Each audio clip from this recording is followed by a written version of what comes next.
Hey,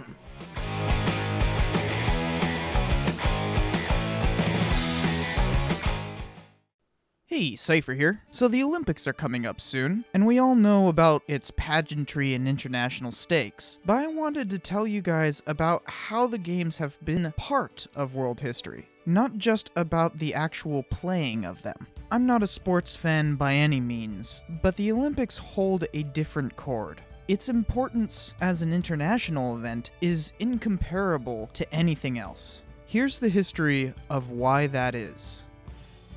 Many of you have probably read about the ancient Olympics. They were a central event to the ancient Greeks, being held every 4 years from before recorded history there until 394 AD. They were the most important of the 4 Panhellenic Games, which were games held to celebrate one mythic tradition or another.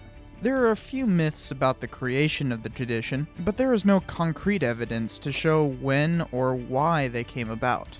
Interestingly enough, a couple ancient historians claim that the Heraean Games, which was the female component of the Olympics, were the first athletes to compete there.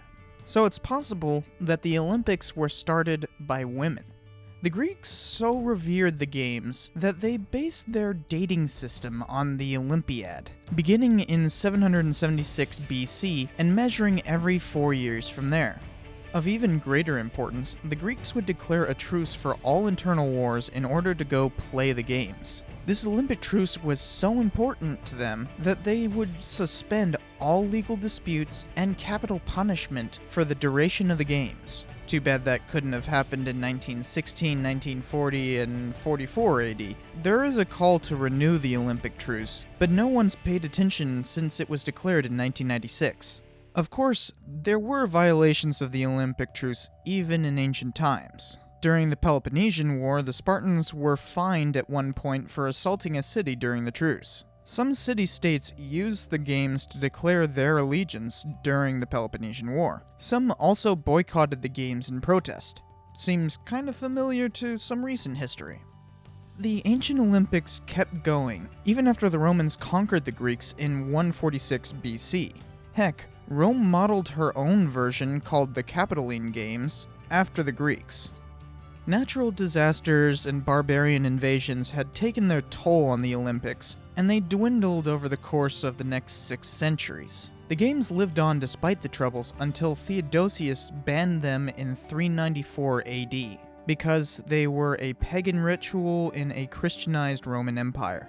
The games were gone, no longer of any importance for 1500 years, but they came back, coincidentally, exactly 1500 years later.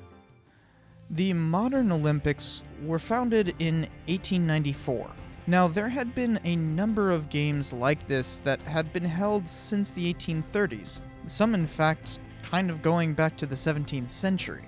There was some notable attempts at organizing them internationally, but to no significant avail, though the 1866 Crystal Palace Games were fairly close.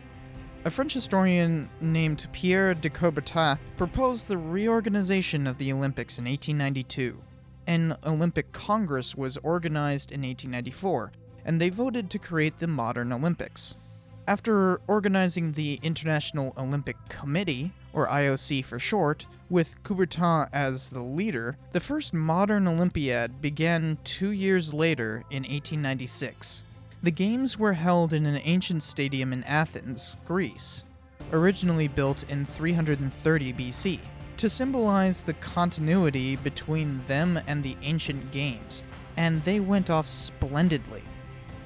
Now, I'm not going to go into the minutiae of which games did what to implement the modern traditions. Instead, let's look at a few moments that have rocked the world since the founding of the Olympics. First, let's talk about war. There have only been 3 Olympiads that were skipped. As I mentioned before, the tradition of the Olympic truce did not translate into modern times. Instead, the games in 1916, 1940, and 1944 were skipped altogether because of the World Wars. There was one other similar instance early on, when the games in St. Louis and Paris were overshadowed by nearby expositions. The IOC decided to hold an intercalated Olympics in Athens. That means only 2 years between Olympic events. They had originally scheduled them for 1902, but because of the local conflicts in Greece at the time, the date was pushed back to 1906. They worked well, but the IOC has since disavowed these Olympics because Coubertin didn't like the idea of intercalated Olympics, despite now having them because of the separation of Winter and Summer Olympics beginning in 1994. But the IOC is nothing if not a bunch of stuffy old aristocrats, a remnant of Coubertin's time. So that's a total of 4 Olympiads cancelled because of war. Next, let's talk about the 1936 Olympics in Berlin and Garmisch-Partenkirchen during the Third Reich. Now, there have been 2 movies of recent date that have brought the subject up. One I've actually done a review on, and another I'm in the process of researching, which is kind of what prompted this episode in the first place. This was really the first time a nation used the Olympics to show off their ascendancy. Of course, now that is a standard thing, but Germany brought a lot to the table. Firstly, there was all the Nazi cinematography. Leni Riefenstahl had been building her cinema repertoire, and the movie she produced from filming these Olympics netted her quite a few awards, including a gold medal from the IOC after its release. For a while in there, the IOC actually gave out gold medals for the arts. Germany also broadcast the games on television in 1936. So the games were designed around the pageantry. For instance, the running of the torch was created specifically to show off the ascension of Germany under Nazi rule. Despite the connotation, the spectacle was too great, and the Olympics has continued doing the torch relay ever since. Besides, we've always had a fascination with Nazis on film. Just think of how many movies come out a year about something that only lasted between 1933 and 1945. But funny enough, this is really where that began. As a result, several countries boycotted the games because of the Nazis. Spain even went so far as to plan a rival Olympiad, but was stopped by their own civil war. We've seen this kind of politicization of the Olympics itself several times since, but never to this extent. Although one could argue the original Athens Games were politicized in this way as well. The Olympics continued to change, but they remain a place of statecraft and pageantry, cemented into that place because of the Nazis. So let's look at how that role as a place of statecraft has been usurped by jumping forward to 1968, a tumultuous year indeed. The games were held in Mexico City during what is now called the Dirty War, where the Mexican government conducted a secret war against dissidents. Because of the games, a student protest beforehand was violently suppressed, killing between 30 and 300 of the protesters. Worldwide issues with race came to the fore as well. African nations threatened to boycott the games if South Africa came because of the ongoing system of apartheid there. So South Africa wasn't allowed to come. Although, in 1976, because of some strange circumstances, those African nations boycotted because of reasons related to apartheid anyways. The US would do the same thing to the USSR during the 1980 games in Moscow because they had invaded Afghanistan. The US saw some pretty political intrigue in 1968 itself. The civil rights movement was beginning to splinter into militancy in the US.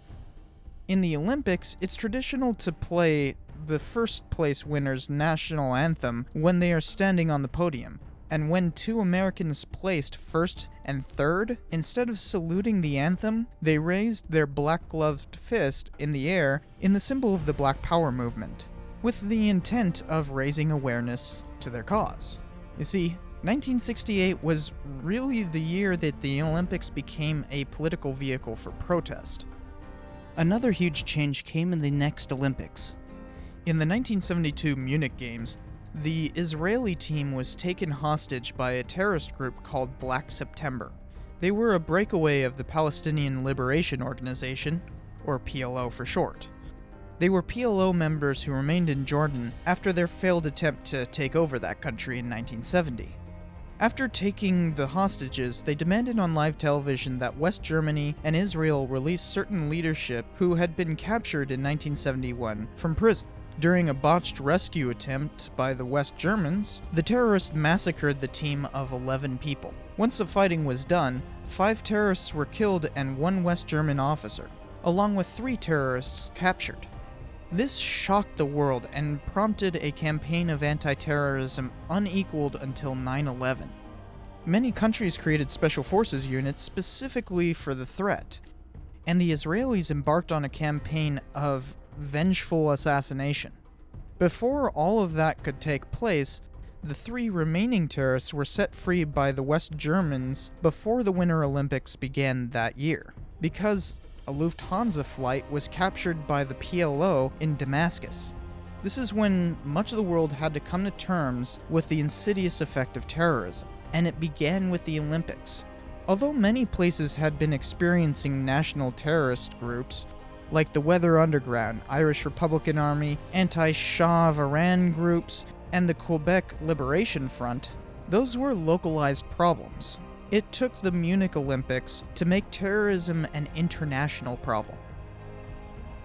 From the bleakness of terror, propaganda, and protests, there's happy facets to the modern Olympics I want to touch on. Even though it was cemented in place by Nazis, using the Olympics to demonstrate an up-and-coming country's rise to prominence has taken shape in a significant way.